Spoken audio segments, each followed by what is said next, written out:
Here's PragerU to make some nonsensical arguments about free will.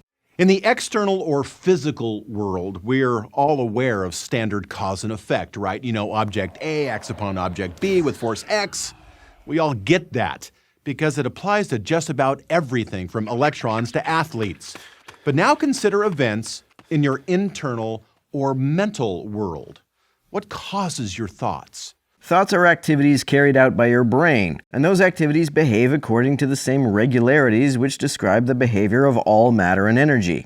Some of our thoughts have external causes, like when we touch something and suddenly realize it's hot. We don't deliberate whether or not to pull our hand away, right? Our brain has already fired the instruction to do so, involuntarily. In some strange sense, we didn't really pull our hand away at all, because we didn't choose to do it. Well, who are we? I think the only meaningful way in which we can talk about agents or selves is by referring to brain processes of some sort or another. Generally, we tend not to identify ourselves with actions that we don't think about, but whether we think about an action before we carry it out or not, all actions are the product of physical cause and effect. Our brain did it before consulting us. Who is us, if not our brains? I suspect you mean we have some kind of non-physical souls, whatever that means. Let's say that's true. Let's say God gave us souls, and it is souls that make free decisions. If that's the case, why do we even have brains? Are souls not fast enough to react to being burned? Why does damaging the brain affect our decision-making if it's our souls that make decisions? Why is our decision-making affected by pharmaceutical chemicals if our immaterial souls are what make those decisions? A second cause of our thoughts is internal. Say you're thinking about giving a big presentation, and as you do so, you get increasingly nervous and your blood pressure and your heart rate jump up. Now, nothing external is acting upon you. You're doing all the causing internally, right? Yeah, but that's all still physical. Your anxious thoughts are causing your brain to send signals to your heart, and we get that. Your thoughts are causing your brain to send signals to your heart? If you think that thoughts are some kind of immaterial entities, then how do they interact with a physical brain? If immaterial thoughts can affect the brain, why can't they affect the heart directly? Why do thoughts need the brain as an intermediary? Why is it that immaterial thoughts and/or souls can cause a physical brain to do things, but they can't cause anything else physical to do anything? If our souls can manipulate our brains, why can't they manipulate anything else physical? Why don't we all have telekinetic powers? But now I want you to consider a third category of your thoughts. It's your conscious choices. Something as simple as choosing where to go for lunch. Now, when you introspect, when you think about your thinking, do you believe that you're the active agent in charge of the process? Or that you're just a passive recipient of the instruction?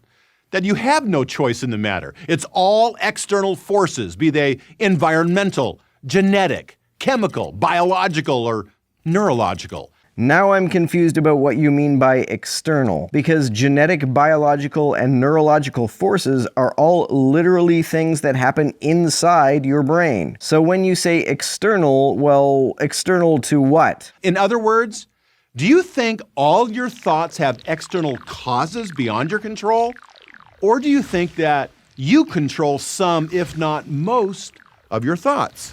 I don't think I consciously control any of my thoughts. I don't deliberate about what my next thought is going to be before I think it. It's not like every time I'm about to have a thought, I'm presented with a menu of potential thoughts to have and I select one. I'm generally not a huge fan of Sam Harris, but there's one book that he wrote that I think is very good. He wrote a very short book called Free Will, in which he explains why he thinks the idea is nonsense. There's one sentence in the book that concisely expresses his position, which says, either our wills are determined by prior causes and we are not responsible for them, or they are the product of chance and we are not responsible for them. In other words, even if determinism is not true and our thoughts are uncaused, then we, whatever we even take that to mean, don't control them.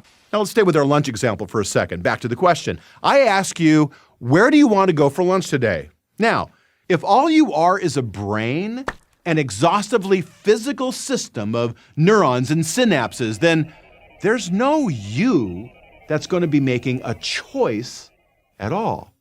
Well, that depends on what you mean by you and choice. I conceive of myself as the processes my brain is carrying out that rise to the level of conscious thoughts, and I conceive of choices as the dominant motivations that are the products of those processes. Neither of those concepts conflict with the idea that there is no non-physical entity involved. Your thought processes are basically just a complex series of colliding electron dominoes crashing into one another. It's just physical cause and effect, right? Something that can be exhaustively understood in terms of physics and chemistry. There's no you that's an agent that's deliberating or choosing or exercising free will. And that's why, if you are just a brain, you cannot have free will.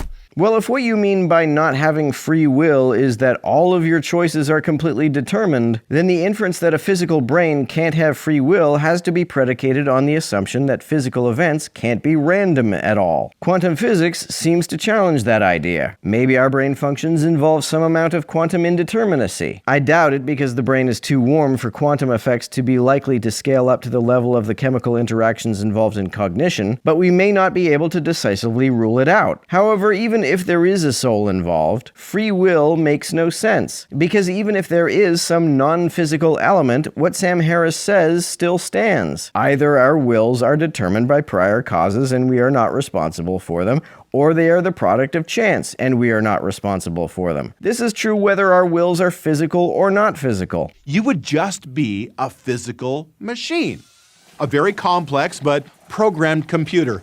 And if you have a soul, either that soul's actions are programmed or they are random chance events. In neither case are you in control. But if you're something more than your brain, if you're the thing that has the brain, then when I ask you, where do you want to go for lunch?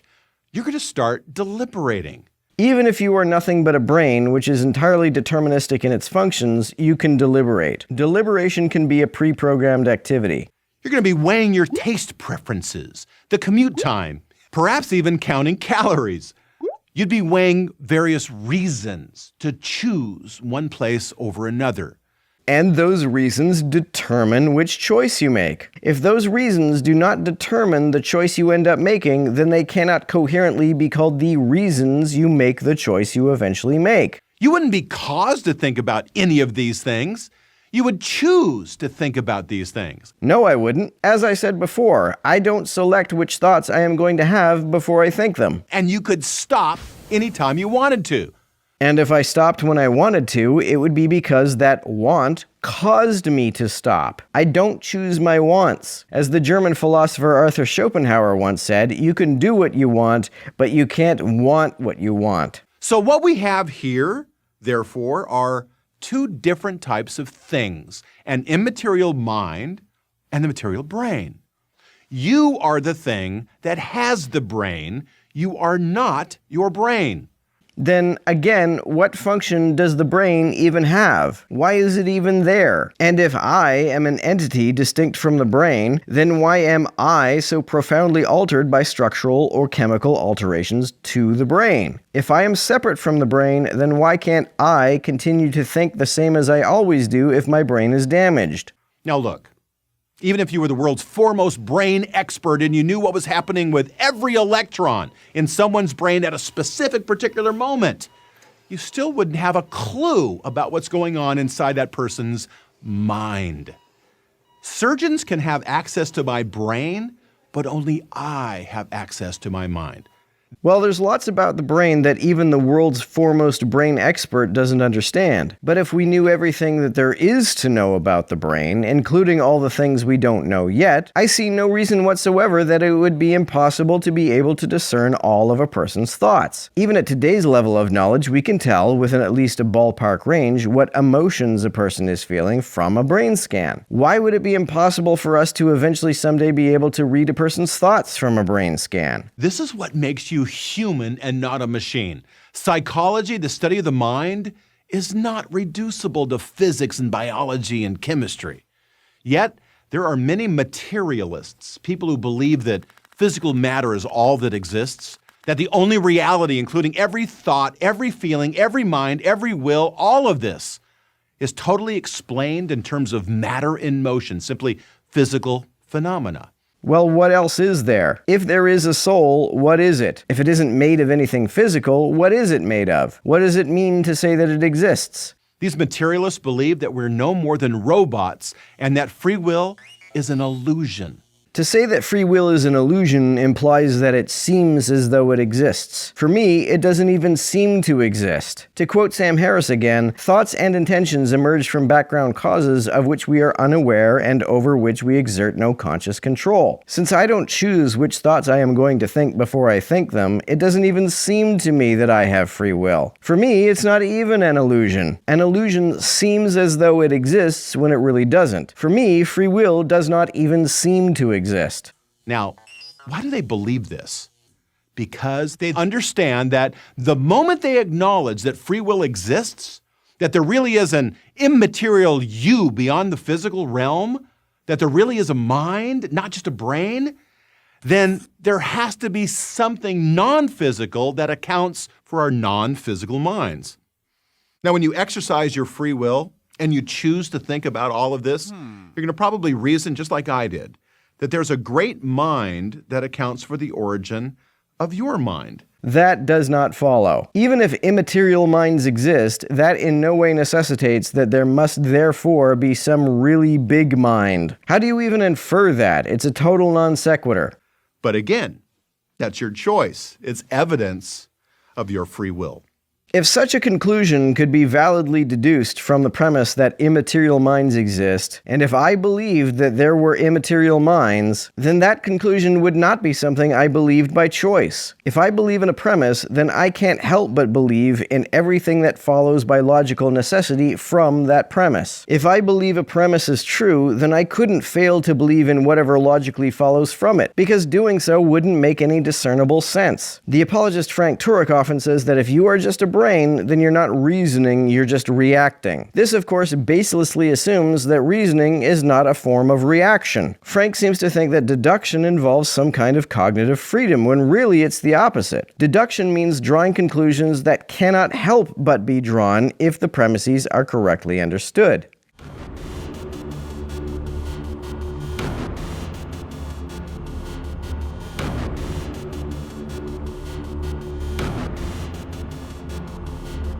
To everyone who helps me out on Patreon, you're a big help. Thanks so much.